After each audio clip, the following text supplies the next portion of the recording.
Ada dua catatan sebelum berkhotbah. Yang pertama, saya kira ini bisa berpisah. Kalau bisa perutusan maka harus pimpinan yang pimpin, karena dia yang harus utus. Yus tidak bisa utus diri sendiri. Oke, tapi mungkin sementara ada kata-kata perutusan.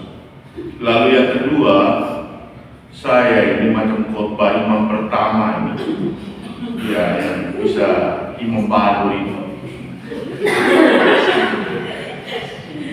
Hanya karena diumumkan resmi oleh rektor kalau makan maka saya tak.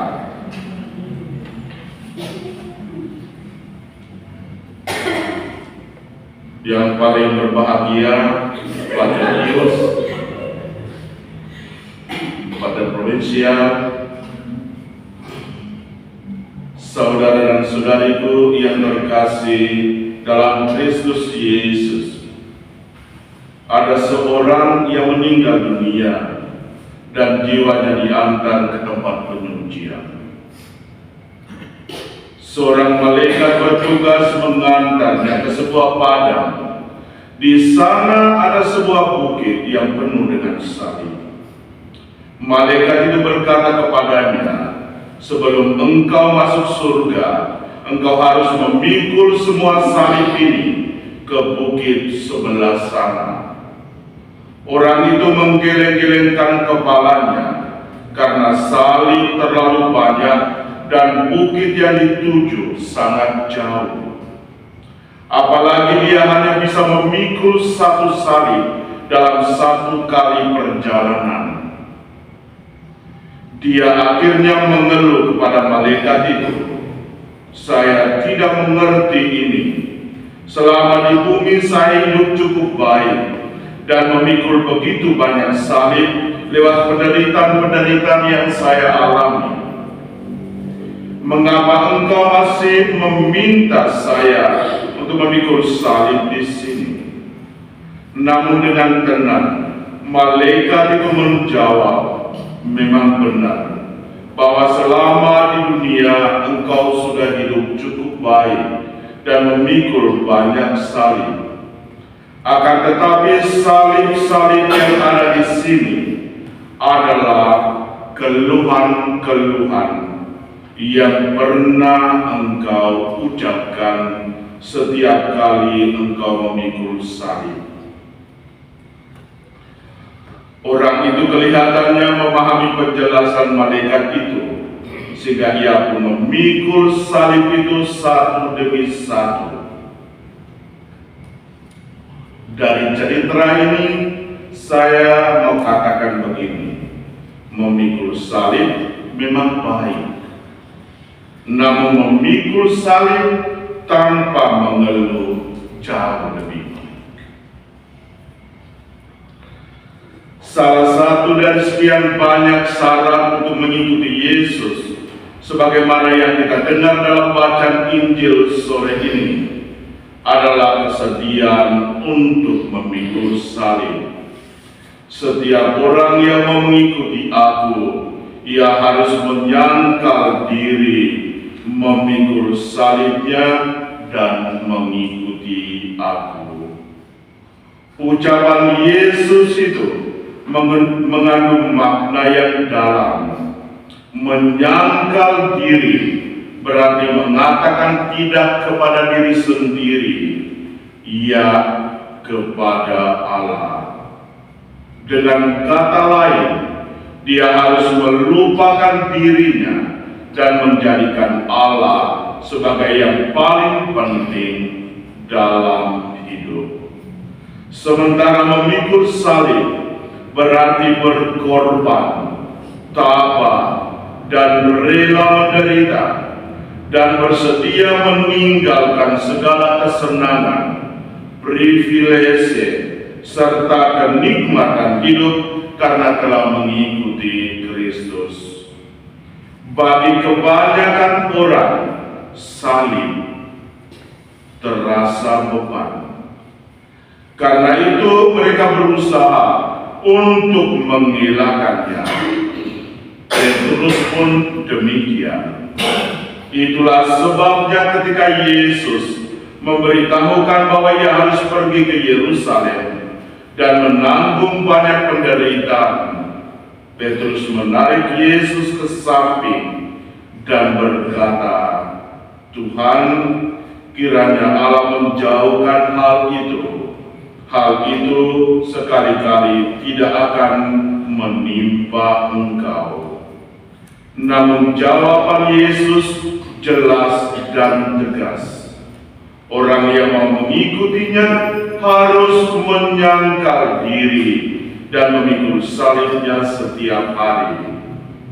Dengan penegasan itu, Yesus mau katakan bahwa tiada kemuliaan tanpa salib, tiada kebangkitan tanpa kematian, dan tiada keberhasilan tanpa pengorbanan. Salib adalah bagian yang tak terpisahkan dari kehidupan manusia. Bahkan Yesus sendiri pun harus mengikuti jalan itu sebelum dia mencapai kemenangan. Dalam dunia yang semakin maju saat ini, di mana hidup manusia semakin dipermudah, misteri salib tidak mendapat tempat. Di mana-mana orang berusaha untuk sedapat mungkin menjauhi kesukaran dan kesulitan dalam hidup. Kalau bisa diperoleh dengan cara yang gampang, mengapa harus bersusah-susah? Ini biasanya hadir dalam diri orang yang bermental instan, cepat sukses dengan jalan pintas. Namun percayalah, hanya melalui salib orang mencapai kebahagiaan yang sesungguhnya. Saudara-saudariku yang terkasih, saudara kita Pater Ius juga harus meninggalkan zona nyaman di komunitas ini untuk mengemban tugas perutusan provinsi SPD Ruteng, belajar akuntansi kalau saya tidak salah di Universitas Bina Nusantara Jakarta. Dia harus masuk dalam sebuah budaya, adat, kebiasaan yang berbeda, dan bergaul dengan orang yang berbeda, latar belakang suku, bahasa, dan agama. Bisa juga kulit. Dia bertemu lebih banyak orang putih.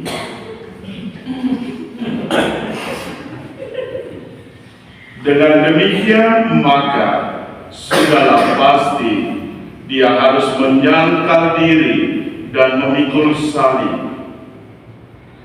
Dia tidak komentar lepas atau cerewet seperti ini.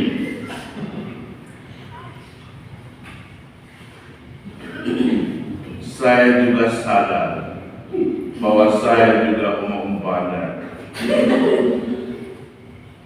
dan resikonya bahwa banyak orang yang sakit hati karena kata-kata saya.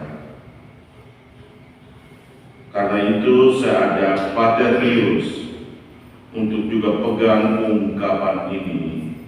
Senyum menyelesaikan banyak masalah, tapi diam menghindarkan kita dari banyak masalah.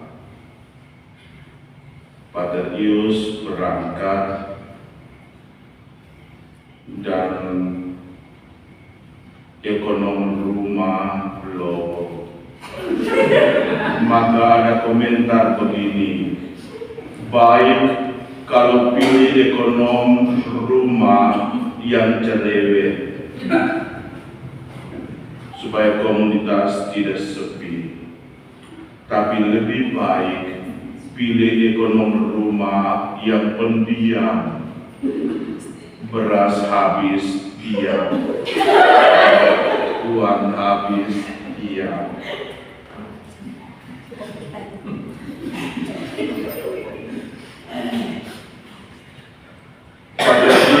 yang terkasih, kami bangga boleh tinggal bersamamu di komunitas ini.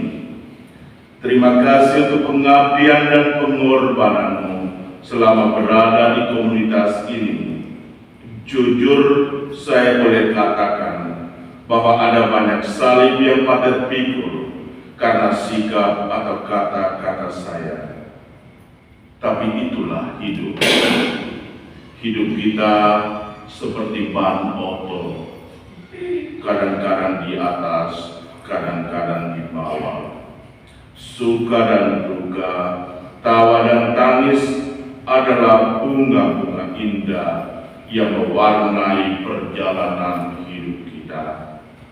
Akhirnya, saya hanya mau katakan begini, kita tidak akan tahu arti sabar kalau kita tidak bertemu dengan orang yang menjengkelkan. Kita tidak akan tahu arti kasih kalau kita tidak bertemu dengan orang yang melukai hati.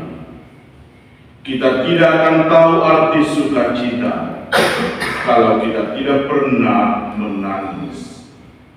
Karena itu sore ini Tuhan memberikan 3 kunci untuk Pater Ius: senyum, syukur, dan kasih. Gunakan senyum tatkala hati kita terluka. Gunakan syukur untuk apapun yang kita hadapi, dan gunakan kasih untuk menjalani hidup ini. Hanya bersyukurlah yang membuat segalanya menjadi indah. Tuhan memberkati kita semua.